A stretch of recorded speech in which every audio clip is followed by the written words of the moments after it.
은혜 받으실 말씀은 에베소서 5장 9절 말씀입니다. 빛의 열매는 모든 착함과 의로움과 진실함에 있느니라. 아멘. 이대대 대교구장이신 조수열 목사님께서 빛의 열매, 의로움이라는 제목으로 말씀 증거해 주시겠습니다. 사랑하는 성도 여러분, 추석 연휴 은혜 가운데 잘 보내셨습니까? 오늘은 빛의 열매 중 의로움에 대한 말씀을 증거하겠습니다. 먼저 지난 시간 설교했던 빛의 열매 중 첫 번째인 모든 착함에 대해 간단히 정리해보면, 착함이란 말은 선하고 악의가 없는 아름다운 마음을 말합니다. 모든 착함이란 말에는 두 가지 뜻이 있는데, 먼저 착함에 관한 모든 분야를 가리키는 뜻으로 어떤 한 분야에서만 착한 것이 아니라 어떤 상황에서도 모든 분야에서 항상 선을 쫓는 것을 말합니다. 다음엔 모든 사람에게 동일하게 착함이란 뜻으로 사랑하고 존경하는 사람에게는 착하고, 그렇지 않은 경우에는 착하지 않은 모습이 아니라 악한 사람과 심지어 해를 끼치는 사람에게도 동일하게 차별 없이 착함을 말합니다. 빛의 열매인 모든 착함을 이루기 위해서는 첫째로 항상 이웃들에게 유익을 주고 은혜를 끼치는 덕을 세워야 합니다. 둘째로 열심히 선을 쌓아야 하는데, 먼저 범사에 선을 쫓아 선으로 보고 선으로 듣고 선으로 생각하고 선으로 말하고 선으로 행동해서 마음에 선을 쌓아야 합니다. 그럴 때 내가 속한 주변 이웃과 교회와 사회 전체에 선을 행하여 눈에 보이는 선도 쌓을 수 있는 것입니다. 셋째로 배려와 존중의 삶이 되어야 하는데, 배려의 마음으로 자기 이익을 구하기보다는 상대 입장을 먼저 생각하고 존중의 자세로 상대를 진정 사랑하고 아끼고 상대의 존재 자체를 귀하고 소중히 여겨야 합니다. 이 세 가지를 이룰 때 비로소 빛의 열매인 모든 착함을 맺힐 수가 있습니다. 오늘은 빛의 열매 중에서 두 번째인 의로움에 대해서 말씀드리겠습니다. 먼저 의로움이란 그 말 안에는 의를 내포하고 있는데, 의란 말은 사전을 찾아보면 올바름, 가치를 뜻합니다.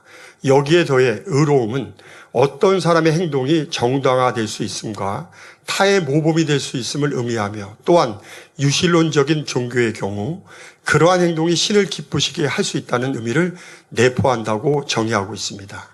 이를 정리해보면 의로움이란 이러한 마음의 의가 행함으로 나타나 위로는 하나님께로부터 칭찬과 인정을 받고 아래로는 모든 사람이 인정할 수 있는 것을 말합니다. 세상에서도 의를 위해 목숨을 바친 사람을 의사나 열사라는 말로 부르듯이, 의를 행동으로 나타낼 때 그 의로움이 많은 사람들의 기감이 되고 인정을 받을 수가 있는 것입니다. 그런데 문제는 이러한 가치 판단의 기준이 되는 의로움이 시대에 따라, 지역에 따라, 연령에 따라 다르게 해석된다는 사실입니다. 예를 들면 동서양을 막론하고 옛날에는 여자가 속살이 드러나는 옷을 입으면 상스럽게 여기고 부끄럽게 여기는 옳지 않은 행동으로 인식되었습니다. 그러나 현대에서는 외출할 때 미니스커트를 입거나 수영장에 가서 비키니를 입으면 누가 이상해하지 않을 뿐더러 당연하고 옳은 행동으로 여깁니다. 오히려 수영장에서 속살을 가리는 긴 치마를 입는다면 이상한 사람으로 취급받을 수도 있습니다. 다른 예로 식사 시간에 서양에서는 코를 푸는 것을 음식을 씹을 때 침이나 분비물이 생기는 자연스러운 생리현상으로 이해하며 무례하지 않은 행동으로 봅니다. 그러나 동양, 특히 우리 한국에서는 불결한 행동으로 비춰져서 예의 없는 행동, 다시 말해 옳지 않은 행동으로 여겨집니다. 예를 한 가지 더 들면, 나이 든 세대들은 윗사람이 무엇을 얘기하는데 공손히 듣지 않고 말대답하고 따지면 이를 무례하고 옳지 않은 행동으로 생각합니다. 하지만 지금 젊은 MZ세대는 그렇게 생각하고 말하는 기성세대를 오히려 꼰대라 하여 싫어하고 이를 당당한 자기 표현으로 받아들이고 옳은 행동으로 생각합니다. 이렇게 시대에 따라, 지역에 따라, 연령에 따라 옳음에 대한 판단 기준은 다르다는 사실입니다. 그러면 무엇이 옳은 것이며 의로움일까요? 성경은 하나님 보시기에 의를 의로움이라고 하십니다. 출애굽기 15장 26절을 보면 하나님께서는 가라사대 너희가 너희 하나님 나 여호와의 말을 청종하고 나의 보기에 의를 행하며 내 계명에 귀를 기울이며 내 모든 규례를 지키면 내가 애굽 사람에게 내린 모든 질병에 하나도 너희에게 내리지 아니하리니 나는 너희를 치료하는 여호와의 민이라고 말씀하셨습니다.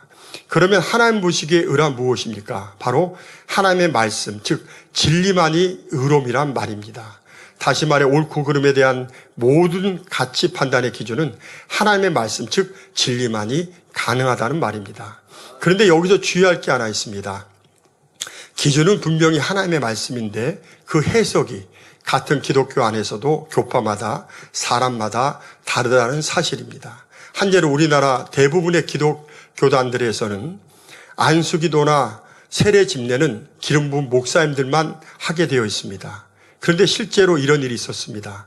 임종을 앞둔 어떤 성도가 담임 전도사님께 간절히 세례를 받기 원하여 어쩔 수 없이 머리에 손을 얹고 세례식을 집례해 준 적이 있었습니다. 이것이 문제가 되어 그 전도사님은 교단에서 제명 위기에 몰린 상황이 되었습니다. 물론 평상시라면 당연히 교단법을 지키는 것이 마땅하지만 임종을 앞둔 성도가 간절히 원하여 전도사님이 세례를 베풀었다면 하나님이 보실 때 잘못했다고 하시겠습니까? 아니면 잘했다 하시겠습니까? 아마 하나님께서는 죽기 전에 세례받기를 원하는 성도를 사랑하여 전도사님이 법에 얽매이지 않고 세례를 베푼 것을 잘했다 칭찬하셨을 것입니다. 이렇게 사랑으로 율법을 완성하는 것이 하나님의 뜻이지 율법만 앞세워 성도의 선한 뜻을 외면한다면 예수님 당시에 외식하는 서기관이나 바리새인들과 다를 바가 없게 된다는 말입니다. 모든 일은 하나님의 관점에서 보아야 정확히 옳고 그름을 분별할 수가 있습니다. 그러려면 하나님의 깊은 사랑의 마음을 알아야 합니다. 다시 말해 하나님의 사랑을 우리 마음에 채워야 하며 그럴 때 하나님의 깊은 곳이라도 통달하시는 성령의 감동을 받아 하나님의 관점에서 볼 수 있는 힘이 주어집니다. 그러면 빛의 열매인 의로움을 이루기 위해서는 어떻게 해야 할까요? 빛의 열매인 의로움을 이루기 위해서는 첫째로 자기의 의를 부인해야 합니다. 자기의 의를 주장하면 하나님의 의를 이룰 수가 없습니다. 다시 말해 자기의 의를 주장하고 고집하다 보면 더 깊은 하나님의 의를 깨달을 수가 없기에 빛의 열매인 의로움을 이룰 수가 없다는 말입니다.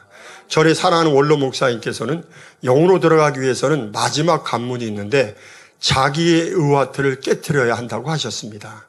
여기서 영으로 들어간다라는 말은 바로 영이신 하나님의 마음을 이룬다는 말입니다. 영이신 하나님의 마음을 이루기 위해서는 우리 주님이 가신 길을 가야 하는데 마태복음 16장 24절을 보면 우리 주님께서는 아무든지 나를 따라오려거든 먼저 자기를 부인하고 나를 쫓을 것이라고 말씀하셨습니다. 주님이 가신 길을 가기 위해서는 자기를 부인하라, 즉 자기가 옳다는 생각, 다시 말해 자기의 의를 부인하라고 하신 것입니다. 자기의 의란 한마디로 자기가 옳다는 생각이고 이것이 굳어진 것이 틀입니다. 그런데 자기의 의와 틀은 눈에 보이지 않습니다. 그러면 어떻게 할 수 있을까요? 자기가 옳다는 생각이 강하고 딱딱하게 틀로 굳어져 있기에 어떤 일이 자기 생각과 맞지 않으면 자기 의와 틀에 부딪혀서 불편함이 생깁니다. 그러나 하나님 보시기에 의로움은 선을 겸비했기에 모든 것을 상대방의 입장이 되어 포용함으로 마음에 부딪힘이 없기에 불편함이 생기지 않습니다. 그래서 빛의 열매 중 첫 번째인 모든 착함을 먼저 이룬 다음에 그 선한 바탕 위에 의를 이룰 때 두 번째 열매인 의로움을 이룰 수가 있고 하나님께서는 이것을 의롭다 하시는 것입니다. 그러면 구체적으로 자기의 의를 왜 분해해야 하는 것일까요? 한마디로 자기의 의란 온전한 것이 아니기 때문입니다. 다시 말해 자기의 의란 하나님이 보실 때는 문제가 있다는 말입니다. 그래서 먼저 자기 의와 틀로 생기는 문제점에 대해 말씀드리겠습니다. 자기 의와 틀로 인한 문제점은 먼저 판단 정죄가 있습니다. 판단이란 말은 옳고 그름을 단정짓는 것으로 일정한 기준에 따라 평가하고 결론을 내리는 것을 말합니다. 정죄는 여기서 더 나아가 상대를 죄 있다 판정하고 심판하는 것입니다. 사람은 외모를 보지만 하나님은 중심을 보신다는 말씀대로 상대를 평가할 때 외모만 볼 게 아니라 중심을 볼 때만이 정확한 평가를 내릴 수가 있습니다. 예를 들어 똑같은 살인이라도 고의적인 살인이 있고 실수로 살인하는 경우가 있습니다. 후자의 경우 성경에서는 그런 사람을 하나님이 정하신 도피성으로 피하게 하여 대제사장이 죽을 때까지 보수자의 손에 죽음을 당하지 않게 하셨습니다. 오늘날도 과실치사는 정상을 참작하여 고의적인 살인보다 형량이 적은 것을 볼 수 있습니다. 그래서 재판장은 오직 하나님 한 분뿐이시라는 말씀대로 하나님은 우리 사람들에게 결코 아무도 판단하고 정죄하지 말라고 분명하게 말씀하신 것입니다. 그런데 자기 의와 틀이 강한 사람은 상대의 어떤 행동을 보면 자기도 모르게 습관적으로 판단하거나 더 심하면 정죄하기가 쉽습니다. 물론 진리를 가르침받은 우리 만민의 성도님들은 그래도 어떤 일을 보면 쉽게 판단하려고 하지 않습니다. 그러나 근본적으로 자기 의와 틀을 깨트리지 않으면 어떤 사람의 부족한 점이나 허물을 볼 때 저 사람은 왜 저럴까 하거나 저건 잘못한 거 아니야? 하며 상대 입장에서 이해하기보다는 판단하기가 쉽습니다. 또한 자기의란 자기의 의로움을 인정받고 나타내기를 바라는 마음이 있기에 매사 시시비비를 따지고 변론하기를 좋아하는 모습으로 나타나기도 합니다. 엄밀하게 말하면 시시비비하고 변론하는 자체가 자기는 옳고 상대는 그르다 재단하는 것이니 이것도 판단과 정죄의 모습이라 할 수 있습니다. 하나님 보시기에 진정 의로운 사람은 자기 의가 무시되고 혹 짓밟히는 일이 있어도 오직 심판을 하나님께 맡기고 시시비비를 따지는 어리석은 변론과 다툼은 멀리하게 됩니다. 이것이 바로 하나님 보시기에 진정한 의로움인 것입니다. 다음으로 자기의 의와 틀로 인한 문제점은 불편한 감정이 있습니다.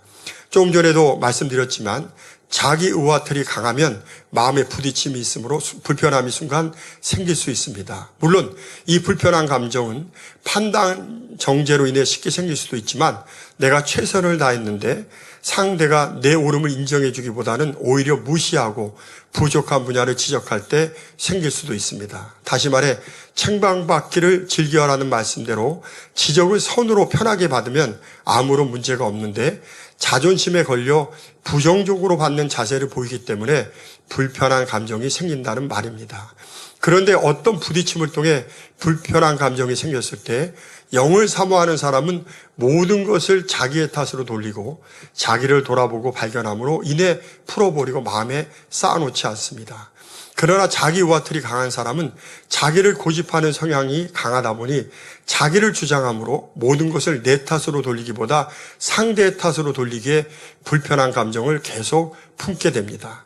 사랑하는 성도 여러분, 마음 안에 아직도 불편한 감정을 갖고 있다면 말로는 연단은 내 탓이라는 고 하지만 마음 중심에서는 연단을 남의 탓으로 돌리고 있다는 것을 깨달아야 합니다.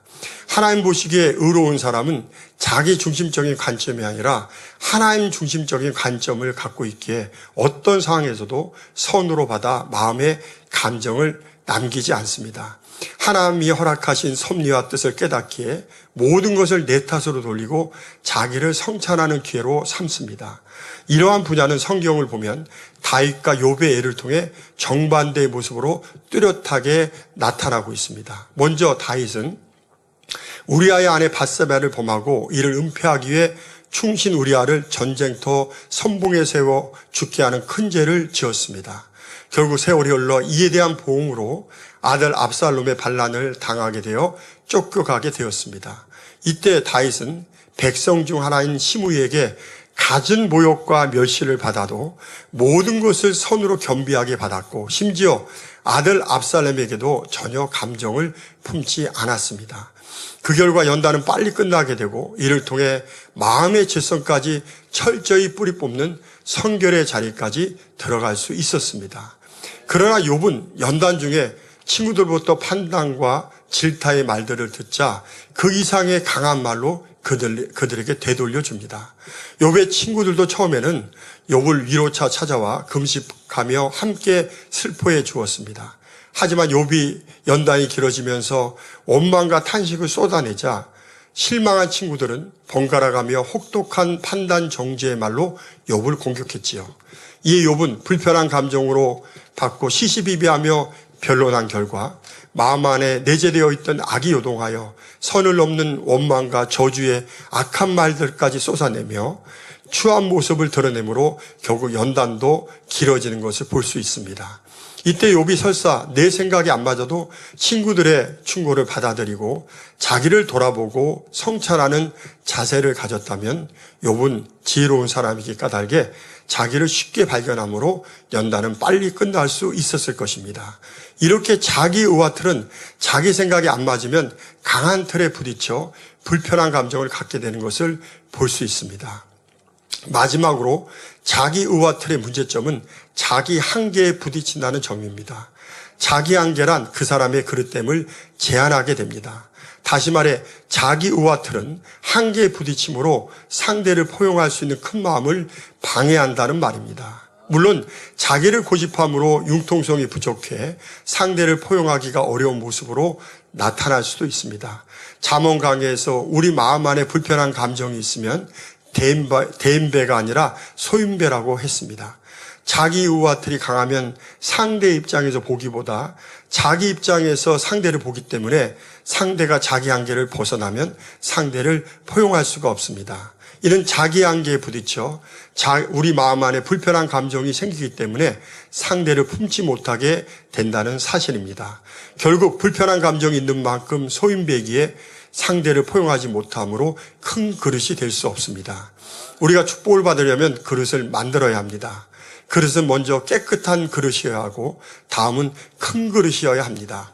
아무리 금그릇이라도 그릇이 더러우면 음식을 담을 수 없고 또한 크지 않다면 담아도 그만큼밖에 담을 수가 없습니다.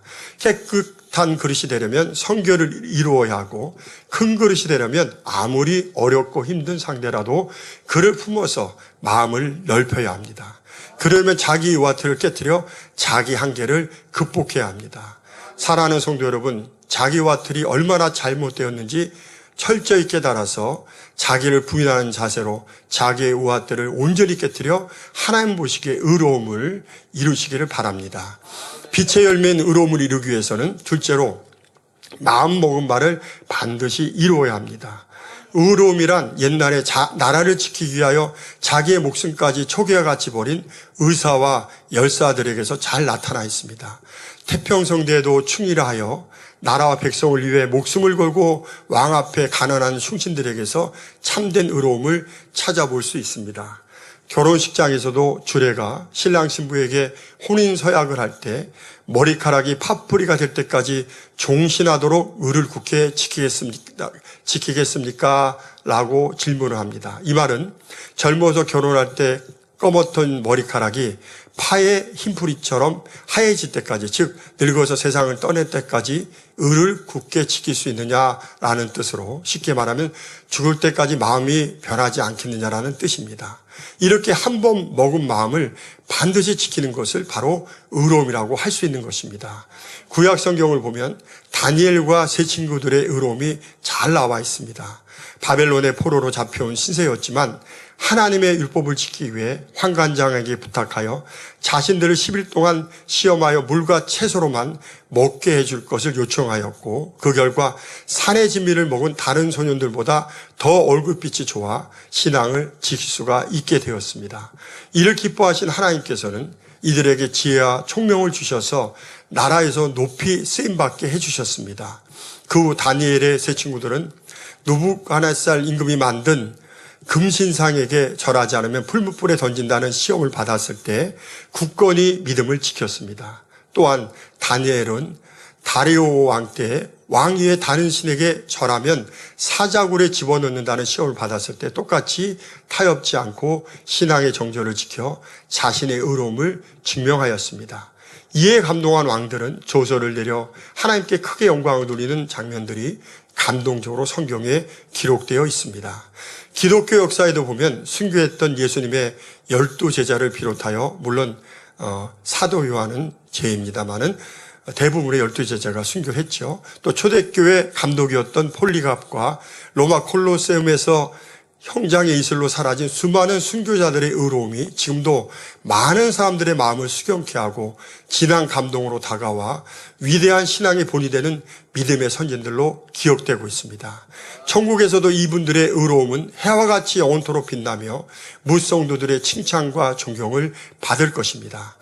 중국 역사에도 보면 유비를 대신하여 왕으로 세워진 유선이 힘이 유약했지만 이를 개의치 않고 제가 공명이 승상으로서 끝까지 보자하며 충성했던 의로움을 후세 사람들이 길이길이 기리는 것을 볼 수 있습니다. 그래도 중국에 가면 제가 공명 사당이 많이 있습니다. 우리나라 역사에도 보면 사육신이라 하여 어린 단종을 폐위시키고 즉위한 세조의 명을 거역하고 죽음으로써 충절을 지킨 6명의 신하들을 지금도 많은 사람들은 사당을 세워 노량진에 사당이 세워져 있죠. 기리는 것을 볼 수 있습니다. 이렇게 의로움이란 세월이 지나도 그 빛이 바래지 않고 찬란하게 후세에게 비춰지는 것을 볼 수 있습니다. 시편 37편 3절 후반절을 보면 땅에 거하여 그의 성실로 식물을 삼을지어다 라는 말씀이 있습니다. 신실하신 하나님께서는 하나님의 자녀들이 하나님을 본받아 식물, 즉 음식물을 먹음같이 성실하게 살기를 원하십니다. 성실이란 말에서 성이란 한문으로 정성이란 뜻으로 풀이해보면 말씀 원편에 이룰성해서 말씀이 이루어지는 것을 뜻하며 실이란 열매를 뜻합니다. 그래서 성실이란 한문의 뜻은 말씀한 바가 열매를 맺힐 때까지 이루어가는 것을 말합니다. 다시 말하면 성실한 사람은 입술로 낸 것들은 즉 마음먹은 바는 반드시 이루어낸다는 말입니다. 세상에서도 의로운 사람은 자기가 목표한 바를 반드시 이루어내는 것을 볼 수 있습니다. 세상에서 쉬운 일은 없습니다. 그러나 힘들어도 감당하다 보면 능력을 받을 수가 있습니다. 일을 하다 보면 한계에 부딪힐 때도 있습니다. 한계는 내 능력에서 볼 때 한계지 불가능한 것은 결코 아닙니다. 한계는 극복하라고 있는 것이지 걸려 넘어지라고 있는 것이 아닙니다. 예를 들어 장애물 경기에 있는 장애물은 뛰어넘으라고 있는 것이지 걸려 넘어지라고 있는 것이 아닙니다. 또한 마라톤 경기를 하다 보면 선수들에게 사점이라 하여 죽을 것 같은 한계 상황에 이를 때가 있습니다. 사점, 죽을사에서 죽을 것 같은 지점이라는 뜻이죠. 근데 이게 죽을 것 같은 것이지 결코 죽는 것은 아닙니다. 그래서 그 상황을 이기지 못하면 포기할 수밖에 없지만 이것을 이겨내는 사람에게는 완주의 기쁨과 보람이 찾아오는 것입니다. 이렇게 생명을 다해 자기 한계를 극복하는 사람이 바로 의로움의 열매를 맺을 수가 있습니다. 예전에 원로 목사님의 요한계시록 강해 설교 때 주님의 재림 후 이 땅에 남겨진 사람들에게 마지막 전도의 사명을 감당하는 14만 4천 명의 전도자들이 있다는 말씀을 들었을 때 크게 은혜를 받았던 적이 있습니다. 그들 중에는 평소 하나님을 잘 모르는 사람도 많이 있는데 중심이 곧은 사람들로서 자기의 마음을 지킨 사람들이라고 하셨습니다. 중심이 곧은 사람들은 영에 속한 육을 가지고 있기에 다시 말해서 진리인 역으로 육체를 복종시킨 선한 중심을 가진 사람들이기에 이 땅에 임할 엄청난 환난을 보며 주님의 재림의 소식을 받아들이고 생명다의 일을 알리는 전도자로 변신하여 순교하기까지 사명을 감당한다고 하셨습니다. 이는 이들의 중심이 평소 의로운 중심이었기 때문입니다. 영의 세계는 마음먹은 대로 된다는 말씀이 있습니다. 사랑하는 원로 목사님은 하나님을 믿지 않을 때에도 마음먹은 것을 끝까지 지키지 못하면 한 끼 혹은 하루 금식하며 자신을 쳐서 복종시키셨다는 말씀을 하신 적이 있습니다. 그래서 하나님을 믿는 3년 만에 그러한 중심에게 영으로 들어가셨고 이어 3년 말씀 무장하는 하나님의 말씀대로 순종하니 만민재단을 개척하실 때는 이미 온영으로 들어가신 후였습니다. 사랑하는 이수진 당회장님도 이미 어린 학생 때부터 선교를 너무 사모하여 자신의 부족함이 발견되면 다니엘 철야 때 애통하며 기도했고 기도가 끝나고 나서도 잊어버리는 것이 아니라 아침에 일어난 순간부터 명심하여 이를 버리고자 노력하셨습니다. 그래도 하루 중에 부족한 모습이 나오게 되면 하루 내내 다니엘 철야를 사모하는 마음으로 보내다가 또 기도 시간이 되면 다시 간절히 애통하며 기도하기를 악을 뿌리 뽑을 때까지 계속한 결과 마침내 고등학교를 졸업할 때는 하나님께 성결에 이르렀다고 인정을 받으셨습니다. 이것이 바로 마음먹은 바를 반드시 이루어내는 의로움인 것입니다. 제 자신도 돌이켜보면 아직도 부족한 면이 있지만 그래도 마음먹고 목표한 바를 낙심하거나 포기하지 않고 끝까지 믿음으로 바라보고 최선을 다했던 것들은 믿음은 바라는 것들이 실상이라는 말씀대로 하나님의 은혜로 다 이루어진 것을 볼 수 있습니다. 강한 자아를 깨뜨리고 날마다 죽어지고 변화되기 위해 드렸던 수많은 3일 금식, 7일 금식, 10일 금식은 말할 것도 없고 몸이 너무 약해서 죽을 고비를 여러 차례 넘기면서도 죽으면 죽으리라는 마음으로 21일 금식 3차례, 30일 금식, 40일 금식까지 드렸을 때 사랑의 하나님께서는 잘 마칠 수 있도록 붙들어 주셨습니다. 그럴 때 능력도 주셨지만 몸도 강건해지는 축복과 아울러 교구장으로서도 붕의 열매를 맺어 대교구장까지 될 수 있는 축복도 주셨습니다. 이렇게 의로움이란 마음먹은 바를 반드시 이루어내는 속성을 포함하고 있습니다. 그런데 의로움에는 또 다른 중요한 의미가 있습니다. 착함과 의로움은 서로 상호 보완 관계를 이룰 때 온전해진다는 사실입니다. 아무리 선해도 의를 이루지 않으면 온전한 선이 될 수 없습니다. 선하기는 한데 자기를 지키지 못한다면 그 착함은 어리숙하거나 약간 부족한 착함이 될 수밖에 없습니다. 예전에 사랑하는 원로 목사님께서는 옛날 여인들이 자신의 정조를 지키기 위해 은장도를 창요했던 것을 의로움이라고 하셨습니다. 그런데 여인들이 육으로만 착하고 자신의 정조를 목숨 다해 지키지 못한다면 그것은 의로움이라 할 수 없는 것입니다. 마찬가지로 아무리 의로워도 선이 부족하면 자기의 강한 틀과 의로 인해 화평을 이루지 못하니 온전한 의라고 할 수 없습니다. 야고보서 3장 18절을 보면 화평케 하는 자들은 화평으로 심어 의의 열매를 거두느니라는 말씀대로 마음의 선을 이루어 화평케 하는 자가 될 때 참된 의의 열매를 맺힐 수가 있기 때문입니다. 이렇게 의를 빛나게 하는 것이 선이고 선한 바탕 위에 의를 이룰 때 진정한 의로움을 이룰 수가 있는 것입니다. 그래서 성경을 보면 하나님께서는 정혼한 동정녀 마리아가 어느 날 임신한 사실을 알게 된 요셉이 율법으로 따져 판단 정죄하지 않고 오직 선한 마음으로 가만히 끊고자 했던 것을 가리켜 의로운 사람이라고 기록하신 것을 볼 수 있습니다. 사랑하는 성도 여러분, 마음먹은 바를 반드시 이루시고 선한 바탕 위에 의를 이루셔서 빛의 열매인 의로움을 온전히 이루시기를 바랍니다.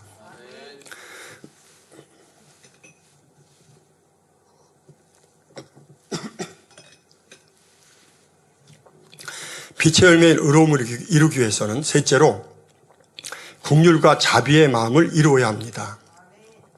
앞서 진정한 의로움을 이루기 위해서는 먼저 선한 바탕을 이루어야 한다고 했습니다. 또한 자기 의와 틀의 문제점은 먼저 판단과 정지에 있다고 했습니다. 자기 의와 틀이 강한 사람들은 자기 중심적인 사고방식이 앞서다 보니 상대의 입장이나 중심을 살피기보다는 외모로 쉽게 판단하고 더 심하면 정죄하게 된다는 말입니다. 그런데 이러한 선한 바탕을 이루고 상대의 중심과 입장을 살피는 마음을 이루려면 아무리 악한 상대라도 그 입장에서 이해하고 불쌍히 여기는 긍휼과 자비의 마음을 이루어야 합니다. 또한 참된 의로움을 이루려면 상대를 볼 때 판단 정죄가 아니라 선 속에서 분별해야 합니다. 이는 자기 의와 틀을 깨트리고 상대 입장을 이해하고 살필 수 있는 선한 마음을 이루어야 상대를 정확히 분별할 수 있다는 말입니다. 판단 정죄는 상대에 대하여 왜 저럴까 하며 이해가 안 되는 불편한 감정이 생기지만 분별에는 상대를 있는 그대로 보면서도 상대의 부족함에 대하여 마치 내 가족이나 자녀처럼 그 입장에서 이해하고 불쌍히 여기는 긍휼과 자비의 마음이 자리 잡고 있다는 사실입니다. 그러면 먼저 긍휼과 자비의 마음을 살펴보겠습니다. 긍휼이란 야고보서 3장 17절에 나오는 위로부터 난 지혜의 속성 중 하나를 말하며 사전에서는 불쌍히 여기는 마음이라 정의하고 있고 영적으로는 상대를 불쌍히 여길 뿐만 아니라 한 영혼을 천하보다 귀하게 여기는 마음을 말합니다. 자비란 성령의 9가지 열매에 속하는 선한 마음 중 하나로서 사전에서는 남을 깊이 사랑하여 가엾게 여기는 마음이란 뜻으로 정의하고 있고 영적으로는 사람으로서는 도저히 이해할 수 없는 일을 이해하며 또 사람으로서는 도저히 용서할 수 없는 일을 용서하는 것을 말합니다. 그런데 긍휼과 자비의 마음에는 상관관계가 있습니다. 상대를 내 가족처럼 불쌍히 여기며 천하보다 귀하게 여기는 긍휼의 마음이 있을 때 상대의 입장이 되어 이해하고 용서할 수 있는 자비의 마음을 가질 수 있으며 또한 상대 입장에서 이해하고 용서할 때 진정 불쌍히 여기는 긍휼의 마음을 가질 수가 있습니다. 국률에 관하여 유대인의 전설로 내려오는 은혜로운 이야기가 하나 있습니다.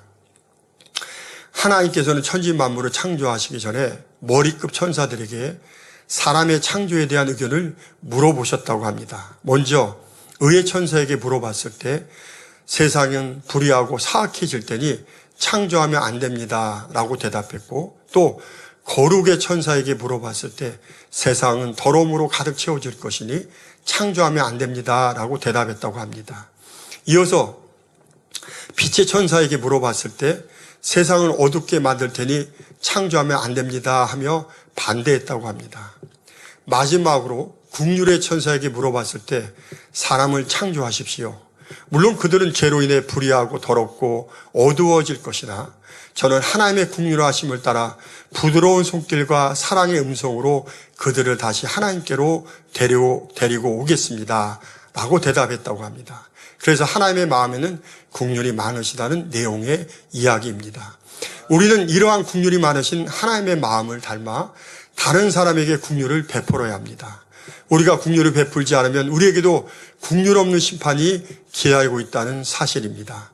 반대로 마태복음 5장 7절을 보면 팔복의 말씀에서 국률이 여기는 자는 복이 있나니 저희가 국률이 여김을 받을 것이며 라는 말씀대로 우리가 국률을 베풀면 우리가 어려울 때 국률의 은혜를 입을 수가 있습니다. 야고보서 2장 13절을 보면 국률을 행하지 아니하는 자에게는 국률 없는 심판이 있으리라. 국률은 심판을 이기고 자랑하느니라는 말씀이 있습니다. 이에 관한 은혜로운 내용이 프랑스의 소설 작가인 빅토르 위고의 레미 제라블에 나오는 장발장의 이야기에서 나옵니다.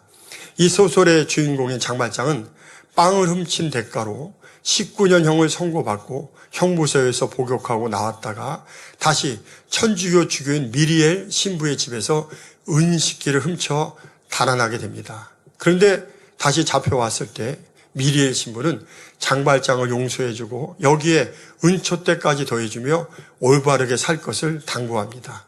이에 감동한 장발장은 사회에 대한 복수심을 버리고 사랑에 눈을 뜨게 되고 성실하게 일한 결과 사업에 성공한 후 축적한 자기의 재산으로 선행을 베풀다가 급기야 시장까지 된다는 내용의 이야기입니다. 이렇게 미리엘 신부의 장발장에 대한 국률이 장발장을 변화시켜 새 사람을 만들었기에 국률은 심판을 이기고 자랑한다는 말입니다.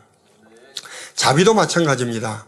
어떤 책에 자비에 관련된 은혜로운 내용이 있어 소개할까 합니다. 어느 회사에서 회사 공금을 횡령한 젊은 회사원에 대한 이야기입니다. 이 회사원은 사장실로 불려가 조사를 받게 되었고 사실대로 순순히 자신의 잘못을 인정했습니다. 그런데 사장은 법적 조치를 각오하는 이 회사원에게 뜻밖의 질문을 던집니다. 자네를 용서해주고 다시 일하게 해주면 앞으로 자네를 믿을 수가 있겠는가? 젊은이의 대답은 환하게 웃으면서 네, 사장님 저도 이번 일로 깨달은 바가 많이 있습니다. 이 사장은 자네에게 책임을 묻지 않을 테니 열심히 일하라고 하면서 마지막으로 하는 말이 이 회사에서 유혹에 넘어갔다가 관용을 받은 사람은 자네가 두 번째라네. 첫 번째 사람은 바로 나야. 나도 자네와 같은 똑같은 짓을 했었지. 자네가 받았던 자비를 나도 받았다네 였습니다.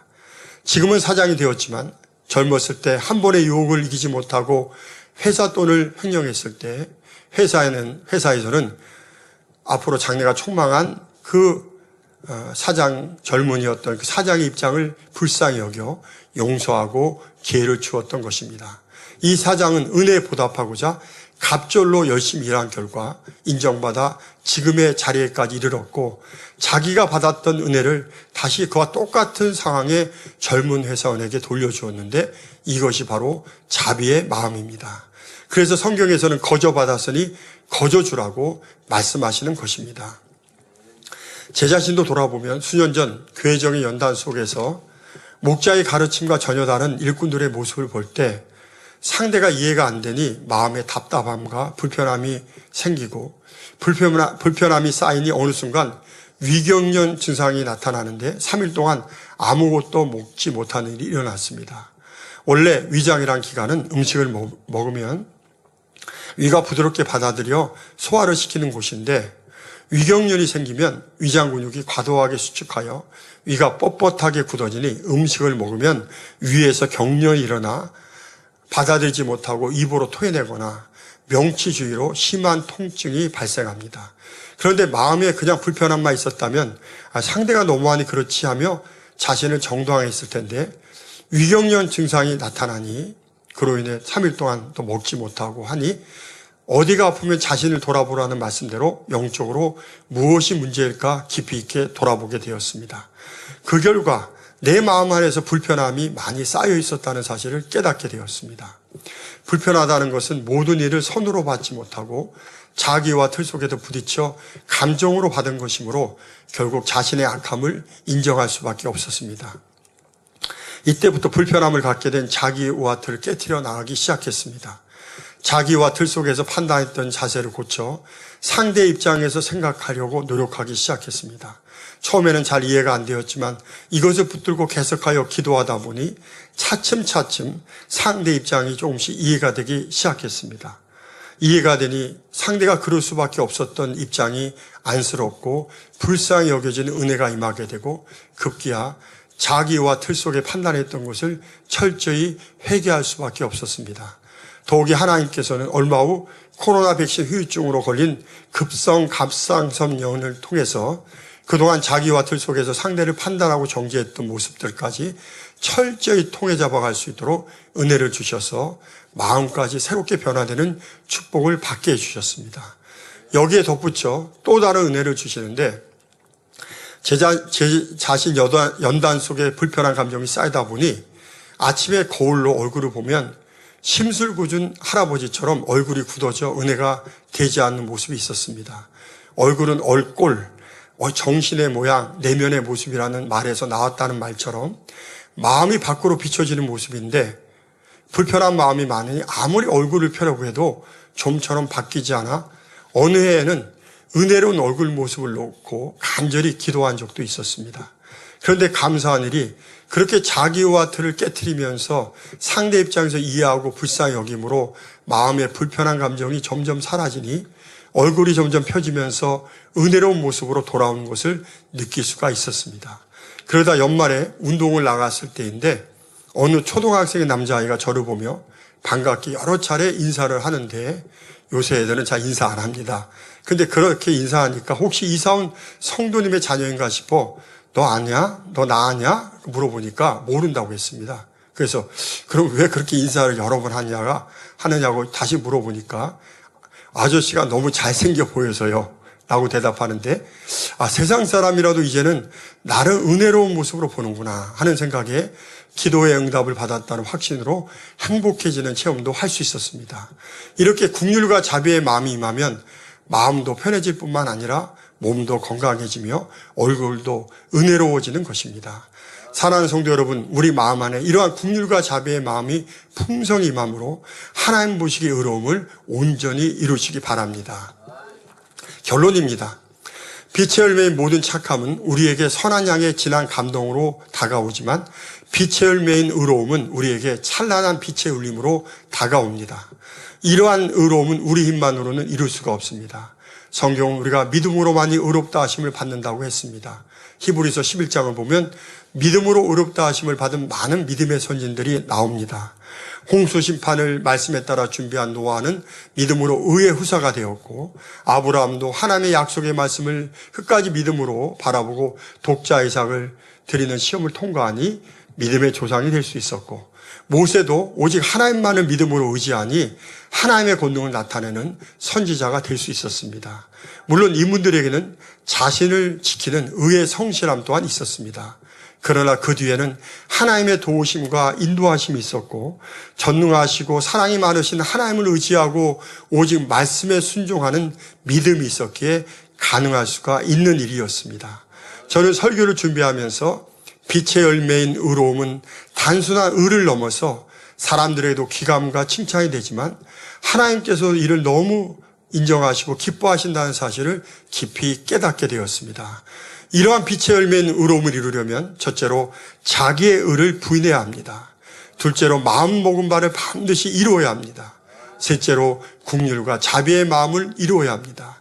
그래서 빛의 열매인 의로움을 이루어서 이 땅에서는 믿음의 의인으로서 칭찬과 존경을 받으며 천국에 가서는 참된 의인으로서 순교자와 같은 반열에 들어가서 해와 같이 빛나는 영광을 얻으시는 저와 여러분들이 되시기를 주님의 이름으로 기원드립니다.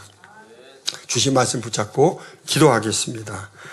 사랑과 은혜가 풍성하신 아버지 하나님, 오늘 빛의 열매의 두 번째 의로움에 대한 말씀을 증거했습니다. 의로움이라는 것은 정녕 얼마나 하나님이 기뻐하시고 또한 아버지 하나님 이 땅에서도 칭찬과 존귀 영광을 받는 아름다운 그런 마음이라는 걸 우리 모두가 깨달았습니다. 이런 의로움을 사모하게 하시고 그런 의로움을 이루기 위해서는 자기를 의를 부인해야 되며 마음 먹는 바를 반드시 이루어야 하며 또한 국률과 자비의 마음을 이루어야 한다고 했사오니 이 모든 말씀 생명과 능력되어 의로움의 빛의 열매를 풍성히 맺히는 우리 만민의 모든 성도들에게 축복해 주옵소서. 감사하며 우리 주 예수 그리스도 이름으로 간절히 기도하옵나이다. 아멘.